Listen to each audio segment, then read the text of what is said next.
Okay,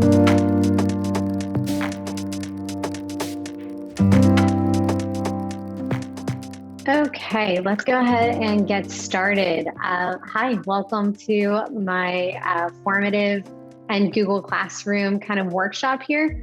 I'm really hoping that this can kind of be hands-on and you can use your Google Classroom informative accounts as we go through this. So very excited to get into this with you today. Some housekeeping items, go ahead and log into your Formative account. We will be working out of that. So if you want to head to formative.com, click the login button and go ahead and log in. We'll be diving into those accounts in just a second. You may also want to go ahead and pull up your Google Classroom account as well.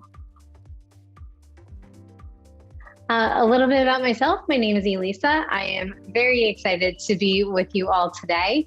I taught high school Spanish for 8 years. I was a Google Classroom fan from the start. I was actually part of their pilot program, was super excited when they started rolling out Google Classroom. So super excited on this topic. I currently live in Philadelphia, and outside of work, I love to travel when that's possible.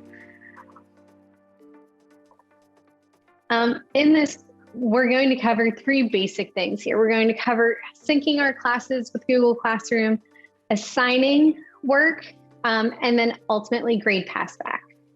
Okay. This webinar is being recorded.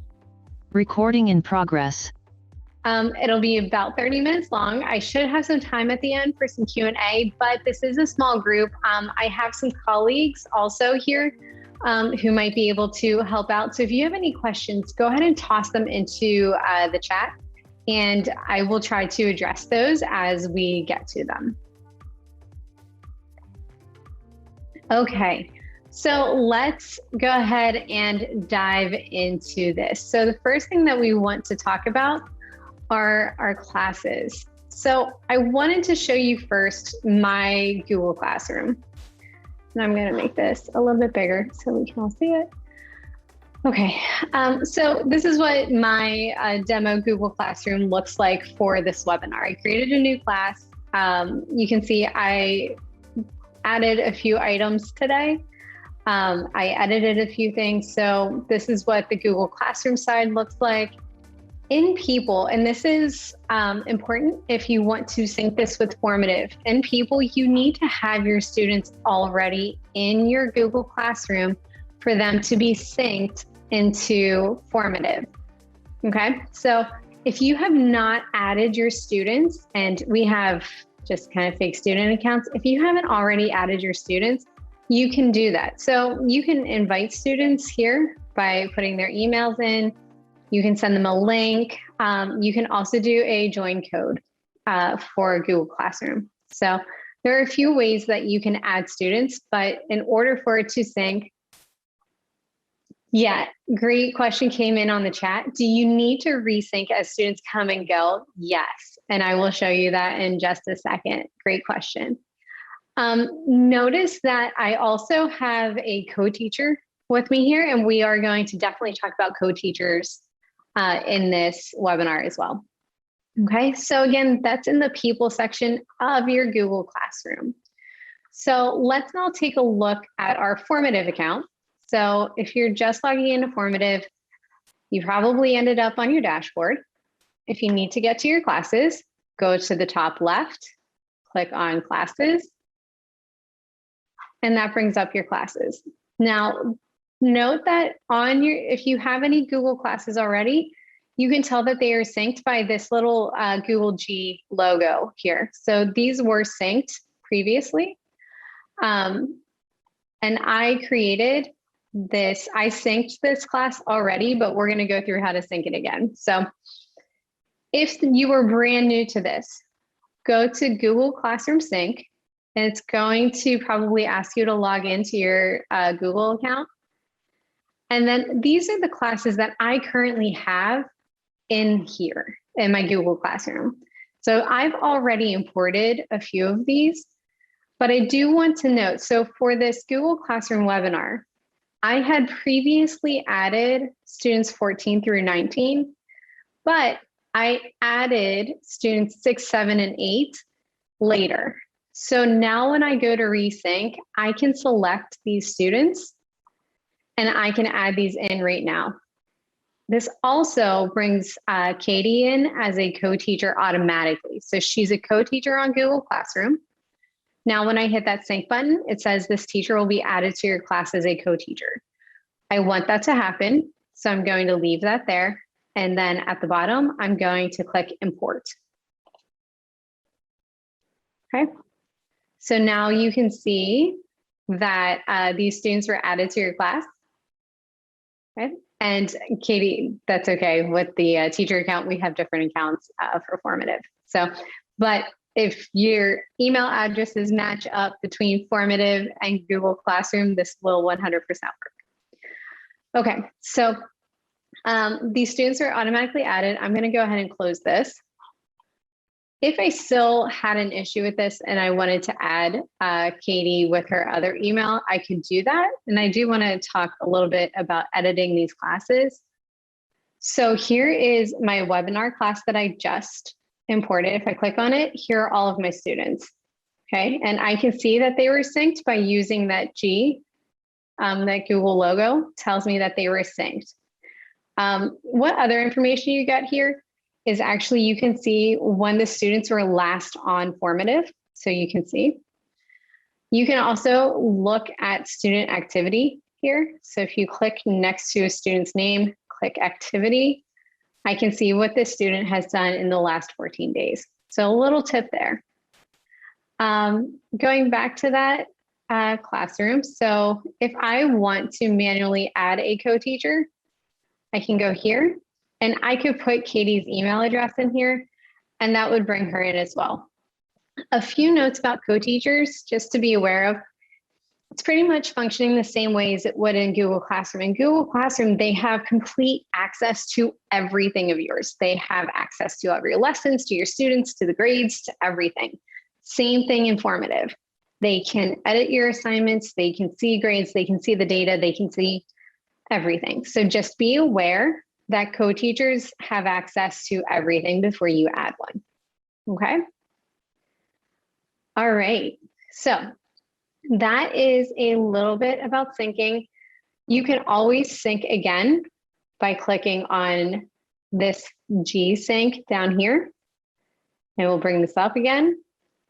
Or you can always click on this Google Classroom sync and that will also bring that in. Is the co-teacher access for just that class or every class? Just the class that they're a co-teacher on. So for example, this is our big Formative class. So we have 20 co-teachers in here. So we are just co-teachers on this unless we get added to another one. So the co-teacher access is just the class that it's added on. Good question. Okay, great. Let's move on from classes to posting assignments. Okay, so let's go back. We are going to create probably the least in-depth formative that you've seen. So I'm going to go ahead and create a new formative. I'm going to title it Google Classroom webinar. And this is actually going to be assignment 3 for my Google Classroom. I have 1 and 2 in there already. So I'm going to go ahead and label that. I'm going to click on that blue plus sign to get my content types. And I'm going to make some very hard questions with a lot of sarcasm. So let's do multiple choice and say the answer is B. And we're going to do A, B, C. So the answer is B there. Or let's do a true and false. Say the answer is true. We'll go ahead and mark that and let's copy that question and do the answer is false. Okay, so my super duper very hard formative here that I just created, I want to assign and I want to post to my Google Classroom automatically. So when you have your assignment ready, you click on that assign button at the top in the middle. And then I want to assign it to that Google Classroom webinar class that I just imported students to. So I click on the class. And then I have some options down here that I need to decide. I don't want this to be a teacher-paced mode. This is just going to stay as a regular formative. If you haven't checked out teacher-paced mode, I highly recommend that you do. It's very cool. And then let's look at our optional settings. So optional settings, these work here for the most part the same as they will work in Google Classroom. So the one that I definitely want to draw your attention to is schedule open and close times. If you're working on this to get it ready for the next day, and you don't want students to have access to it until the next day, you need to schedule the open and close times. So if your class starts on Wednesday at, let's say, 9:35 a.m., so make sure that you select tomorrow at 9:35 a.m. You don't have to put a close time, okay? So, but just so that students can't see when this is coming, you can go ahead and schedule that time. Okay, we do have time limits, returning scores. You can show those. We are going to talk about scores in a second. So once I have my assigned settings ready to go, I'm going to assign and post to Google. So I click on that and I go into my Google Classroom account. Okay, and it is assigned. So now that I have that, it still gives me these join instructions. So if I have students maybe not on Google Classroom or having issues with it, I can still give them the assignment when I need to. Okay, so it has been assigned here, but let's go into Google Classroom and let's go to classwork. And here's that assignment. All right, and it's grayed out because it's scheduled for tomorrow at 9:30. So this will not be accessible to students, and I can actually log in. Did have these ready to go. If I log in as a student, it's just not going to show up for them, okay? So it shows up for you here, and if tomorrow at 9:25, you want to give them access, you can click on this triple dot menu. You can say edit. Right, and you can go ahead and take that scheduling off. Okay, you can remove that and you can schedule it now if you need to. Okay,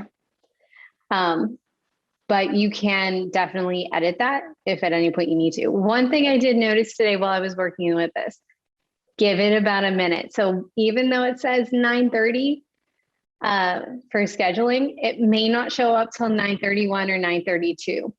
Don't panic if that's an issue, just schedule it a little bit in advance, okay? So it just does take a second for it to show up on that, on the student dashboard, okay? I love that, I love the Google ecosystem in general. I love that this shows on Google Calendar and everything. So I think this is super nice how this works out, okay? So once that gets posted to the students, they go ahead and they take the assignment, right? So I have an assignment here that I had my students take, and I've graded it. So it is ready to go. One thing to note was that this was given before I added students 6, 7, and 8 in. So you can see that I have some students that did not answer this yet, and that's okay. So you can see them here. They didn't answer it yet. But I haven't pushed back any of these grades to Google Classroom just yet. And that's what I want to show you how to do next. To do that, go to the triple dot menu up in the top right, click on that button and do grade passback. And it says passback grades to Google. I click on that. I go to my Google account. And it's going to show me here that here are the students that completed it. These are the grades that match up with what they got here. And you can see that these aren't submitted yet. So it will tell you that they're unsubmitted, and that's okay. Okay, so I'm going to go ahead and go there. I'm going to click send.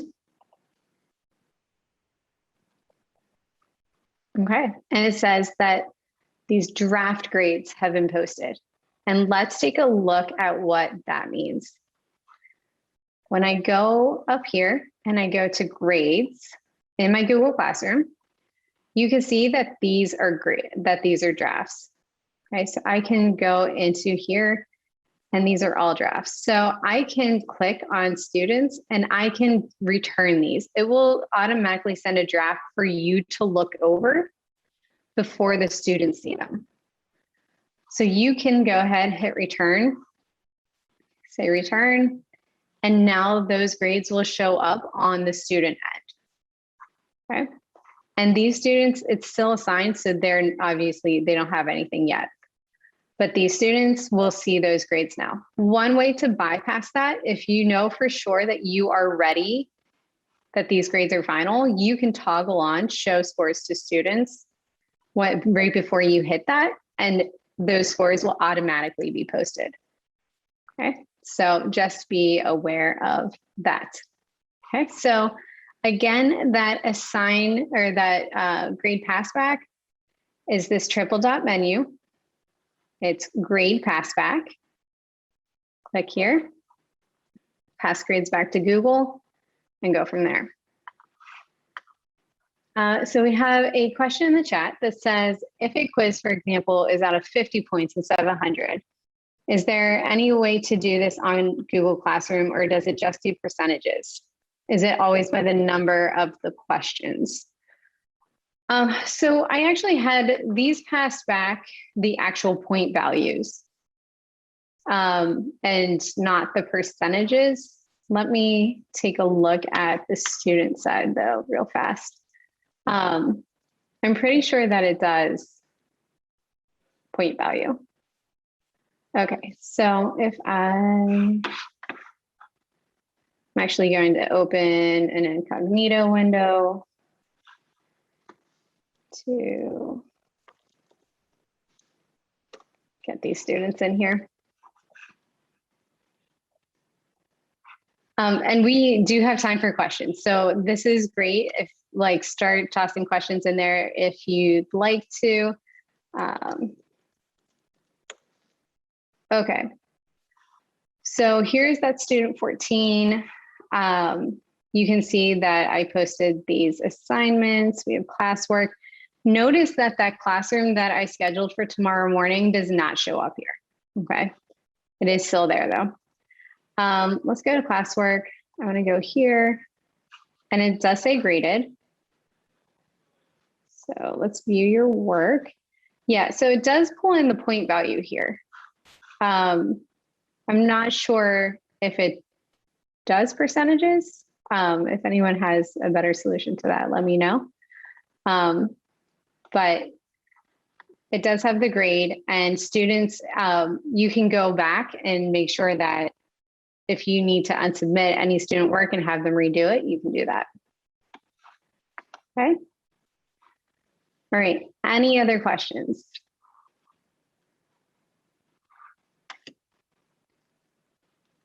No. Okay.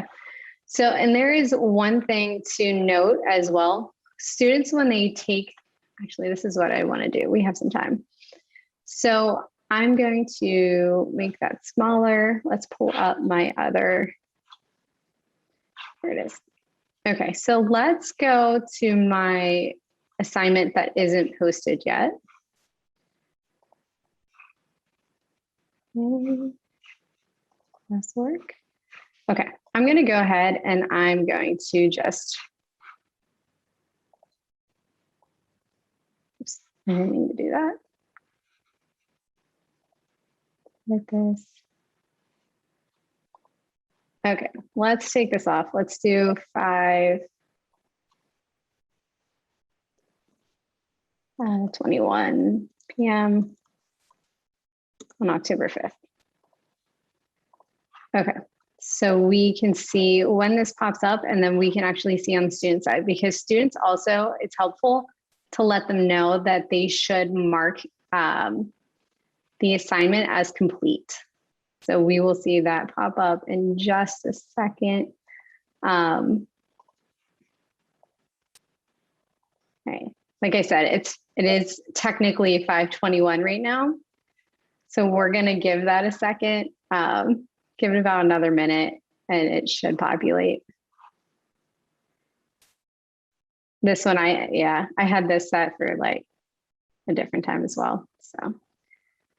Okay, once we come to the student side, let's go back to our student. Stream was updated.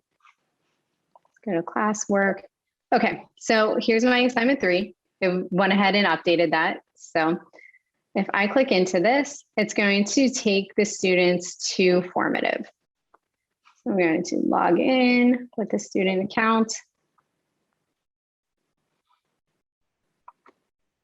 Right. And this hasn't updated, so we need to go back to our Formative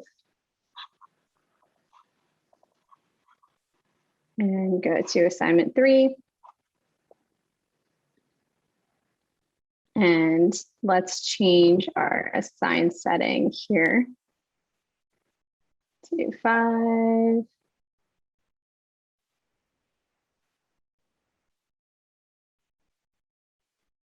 Oh goodness, I always get these mixed up. Okay. At 5:20, let's do 5:20. Okay. Update. Actually, I didn't want to repost that. So update only. We can do here.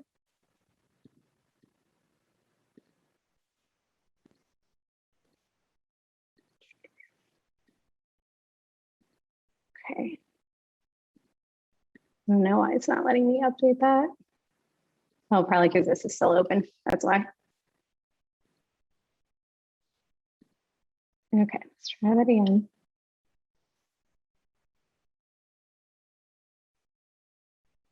Okay.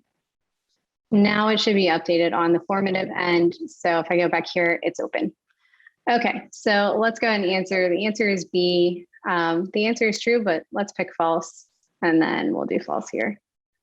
All right, so if I submit this on Formative, it says your responses have been submitted, exit assignment, log out. So the student can make sure that they mark this as done. So mark that as done. And then that way in your Google Classroom, in the teacher side, you can see that one person turned it in. So this helps you keep track of how many people turned it in and how many people it's still assigned to. Okay. And then we can do the same thing here with viewers room in the teacher side. You can see that one person turned it in. So this helps you keep track of how many people turned it in and how many people it's still assigned to. Okay. And then we can do the same thing here with view responses. For assignment 3, I only have one grade here, but I can still go ahead and I can pass that back to that student. So max points were 3. I'm going to go ahead and show the score to the student right now. Student 14, they got a 2 out of 3. And I'm going to hit send. Okay, so now I have a grade for here. You can see student 14, they got a 2 out of 3. Okay. So hopefully that was helpful to get a student view, and we want to go back to the student view actually. We can do that. And you can see here that they can see they got a 2 out of 3 on that. So it updates pretty quickly on their end as well. Okay. Okay, so 5 minutes left. Happy to answer any questions. I'm actually going to go ahead and give you guys the ability to talk just because it's a small group. So feel free. Your mic might be on, just FYI. Hello. Feel free, go ahead. I've seen some more turn in who have not, yeah, not just with formative. Okay, formative automatically reports scores. Oh, those students. Very exciting. Unfortunately, no. There's no way to notify you at this point, but that is a good feature request. Just curious. Yeah, I wish. I know that can be tough. That's a tempting button to hit when you haven't done much, right? And mom and dad, it's done, So. Yeah, a nice little check mark there. Totally get that. Awesome. Do you have any other questions, Jennifer? No, I've been the one with all the questions, so.